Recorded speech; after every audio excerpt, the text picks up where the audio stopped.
England తో 5 టెస్టుల series లో తొలి 2 మ్యాచ్లకు కోహ్లీ దూరం కావడంతో పెద్ద చర్చ జరిగింది. వ్యక్తిగత కారణాలతో తప్పుకున్నాడని బీసీసీఐ ప్రకటించడం, కోహ్లీ అమ్మకు ఆరోగ్యం బాగలేదన్న వార్తలు వచ్చాయి. అవేమీ నిజం కాదని తెలుస్తోంది. విరాట్ కోహ్లీ దూరం కావడానికి గల కారణం వెల్లడైంది. సౌత్ ఆఫ్రికా దిగ్గజ ఆటగాడు ఆర్సీబీలోకి ఒక్కప్పటి కోహ్లీ సహచర ప్లేయర్ ఏబీ డివిలియర్స్ ఈ విషయాన్ని అభిమానులకు తెలియజేశాడు. విరాట్ కోహ్లీ, అనుష్క శర్మ దంపతులు రెండోసారి తల్లిదండ్రులు కాబోతున్నారన్న విషయాన్ని ఏబీడీ ధృవీకరించాడు. భార్య గర్భవతిగా ఉన్నందుకే కోహ్లీ కుటుంబానికి ఎక్కువ సమయం కేటాయిస్తున్నాడని పేర్కొన్నాడు. అంతే తప్ప ఆటకు దూరం అవ్వాలనే ఉద్దేశం రన్ మెషిన్ కు లేదంటూ కింగ్ అభిమానులకు ఒకేసారి 2 శుభవార్తలు అందించాడు. కోహ్లీ గురించి అభిమానులు కంగారు పడవద్దన్న ఏబీడీ తాను బాగున్నాడని, కుటుంబంతో ఎక్కువ సమయం గడపాలని నిర్ణయించుకున్నాడని చెప్పుకొచ్చాడు.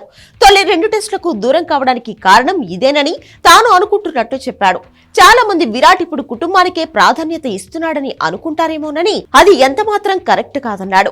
విరాట్ విషయంలో అసలు అలాంటి ఆలోచనలకు తావు ఇవ్వొద్దని సూచించాడు. కాగా బాలీవుడ్ హీరోయిన్ అనుష్క శర్మను కోహ్లీ 2017లో పెళ్లాడాడు. వీరికి 2021లో కుమార్తె వామిక జన్మించగా రెండో బిడ్డకు త్వరలోనే స్వాగతం పలికేందుకు సిద్ధమవుతున్నారని డివిలియర్స్ వ్యాఖ్యలతో తేలిపోయింది. దీంతో 3వ టెస్ట్ నుంచైనా కోహ్లీ అందుబాటులోకి వస్తాడేమో అన్న సందిగ్ధానికి తెరపడినట్లయింది.